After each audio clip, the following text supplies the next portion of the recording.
مفتی صاحب کیا فرماتے ہیں عقائد صحابہ اکرام علیہ رضوان کے بارے میں، یہ کتنے اہم اور امپورٹنٹ ہیں ایک مسلمان کے لیے؟ دیکھیں، سب سے پہلی چیز تو یہ ہے کہ عقیدہ کہتے کسے ہیں یہ جانا جائے۔ عقیدہ، اس کے بارے میں امام اہل سنت رحمۃ اللہ تعالیٰ علیہ ارشاد فرماتے ہیں کہ عقیدہ وہ چیز ہے کہ جس کی وجہ سے بندہ سنی مسلمان رہتا ہے۔ اچھا، یعنی بہت سارے عقائد، بہت سارے نظریات وہ ہوتے ہیں کہ جو ضروریات دین سے تعلق رکھتے ہیں، جن کا تعلق دین کی ضروری باتوں سے ہوتا ہے، اس کا انکار کرنے کی بنیاد پر بندہ دائرہ اسلام سے ہی خارج ہو جاتا ہے۔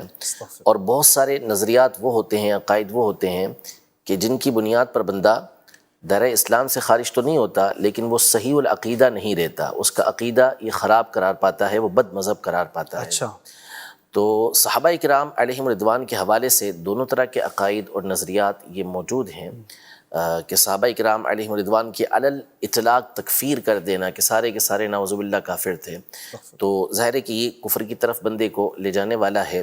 اسی طرح اور نظریات ہیں، جیسے سیدنا صدیق اکبر رضی اللہ تعالی عنہ کی جو غار ثور کے اندر صحبت تھی، غار کے اندر، اس کا کوئی انکار کرتا ہے۔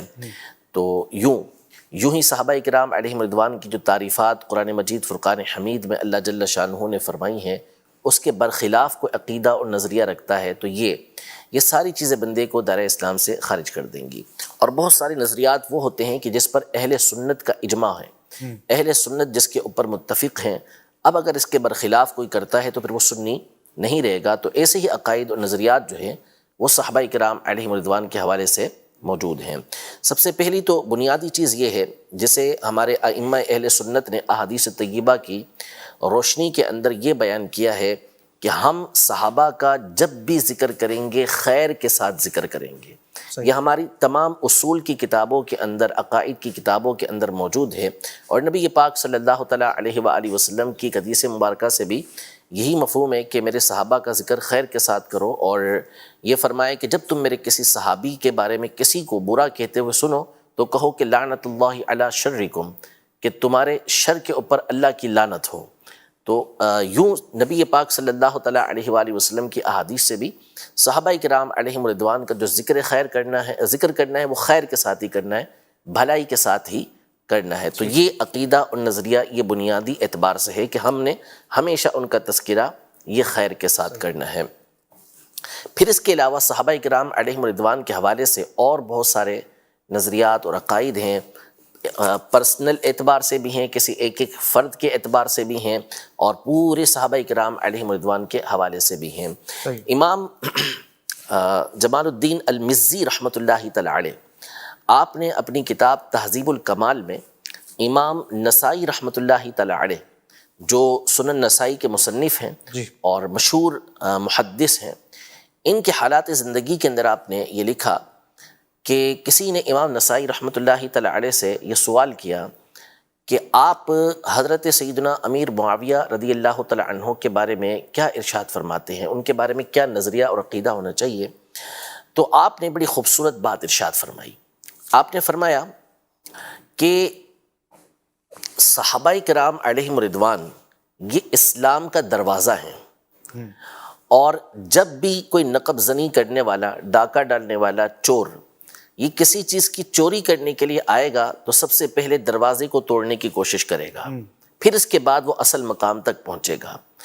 یعنی آپ یہ ارشاد فرما رہے ہیں، آپ نے وہ بنیادی بات ارشاد فرمائی کہ اگر اس کو پیش نظر رکھا جائے تو اس سے ہمیں دین کی بنیاد پتہ چلتی ہے۔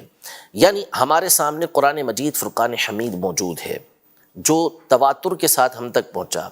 نبی پاک صلی اللہ تعالیٰ علیہ وآلہ وسلم پر جبریل امین اللہ کا یہ پیغام لاتے رہے، نبی پاک صلی اللہ علیہ وسلم نے یہ صحابہ تک پہنچایا۔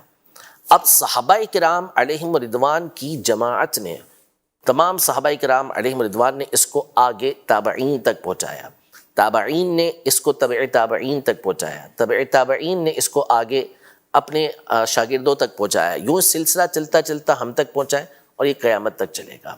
تو اب اگر کوئی شخص براہ راست قرآن کا انکار کرنا چاہے تو کیا وہ قرآن کا انکار کر سکتا ہے؟ نہیں کر سکتا، کیونکہ اہل ایمان کے دل کے اندر یہ بات راسخ ہے کہ قرآن یہ اللہ پاک کا کلام ہے، ٹھیک ہے۔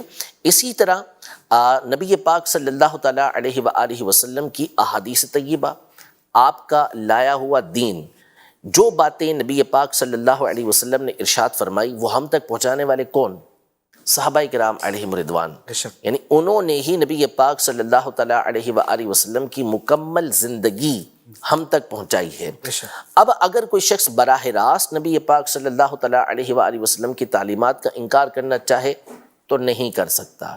کہ لوگ واضح طور پر اسے کہیں گے کہ یہ زندیق ہے، ٹھیک ہے، یہ بددین ہے، اس کا کوئی دین نہیں ہے اور یہ اہل ایمان میں سے نہیں ہے، یہ واضح طور پر کہیں گے. تو اب ان چیزوں کا براہ راست انکار نہیں کیا جا سکتا. تو اس کا ایک راستہ یہ نکالا گیا کہ آپ صحابہ کرام علیہم رضوان کے اوپر طعن و تشنیع شروع کر دیں، آپ حملہ کرنا شروع کر دیں. جب آپ صحابہ کرام علیہم رضوان کو مطعون ٹھہرائیں گے، ان کو آپ اس درجے کا ٹھہرائیں گے کہ ان کو برا بھلا کہا جا سکے، نعوذ باللہ، ان کی باتوں کے اندر شک و شبہ پیدا کیا جا سکے، تو اب وہی صحابہ ہیں کہ جن کے بارے میں آپ نعوذ باللہ بری بات کہہ رہے ہیں، انہوں نے ہی ہم تک قرآن پہنچایا ہے. تو اب شبہ ڈال دیا جائے گا کہ اس قرآن کے اندر ہی شک ہو جائے، نعوذ باللہ. نبی پاک صلی اللہ تعالیٰ علیہ وسلم کی تعلیمات کو براہ راست انکار نہیں کر سکتے تھے، لیکن یوں کہا جائے کہ یہ پہنچانے والے صحابہ ہیں، اور نعوذ باللہ صحابہ کے بارے میں برا عقیدہ، نظریہ. تو نتیجہ کیا نکلا کہ نبی پاک صلی اللہ علیہ وسلم کی تعلیمات ہی گویا نعوذ باللہ ہم تک صحیح طریقے سے نہیں پہنچی. تو یہ امام نسائی نے مثال دے کے سمجھائی کہ جو صحابہ پر طعن کرنا چاہے گا تو گویا کہ وہ نبی پاک صلی اللہ تعالیٰ علیہ وسلم کی تعلیمات پر، وہ قرآن کے اوپر حملہ کرنا چاہتا ہے. کہ چور جب بھی آئے گا وہ دروازے کے اوپر ہی حملہ کرے گا، پہلے اس کو توڑے گا، پھر گھر کے اندر داخل ہوگا. پھر آپ نے فرمایا کہ حضرت امیر معاویہ رضی اللہ تعالیٰ عنہ بھی صحابہ میں سے ایک صحابی ہیں. اب جب ان کے بارے میں کوئی بات کرے گا تو اس کا مطلب ہے کہ وہ دیگر صحابہ کرام علیہم رضوان کی طرف جانا چاہ رہا ہے. اسی کے بارے میں علماء نے فرمایا کہ سیدنا معاویہ رضی اللہ تعالیٰ عنہ یہ دیگر صحابہ کے لیے پردے کی حیثیت رکھتے ہیں، کہ اب جو ان کو چاک کرے گا تو پھر وہ آگے بڑھتا چلا جائے گا.